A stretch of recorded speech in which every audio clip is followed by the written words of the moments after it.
Hello, Kamaxi Cool! Ngayong araw na to ay gagraduate po ng junior high ang aking pamangkin.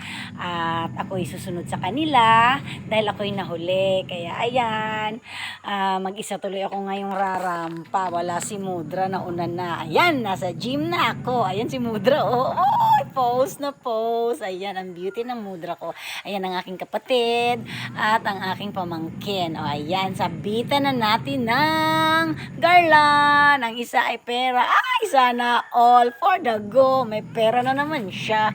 O, ayan, Mudra. Pose ka, Mudra. Ayan, o, ang daming tao. Ay, ang sarap sa pakiramdam na nakatapos din sila sa junior high. May 2 years pa senior high. Kaya anyway, ganun talaga. Medyo mabahaba ang ating high school life. Kaya, talagang ganun ang buhay. Ayan, si aking kapatid parang Donya. Ay, sana all may bonggang bag na ganun. Ay siya, sige Lola, tayo lalabas na. Babush!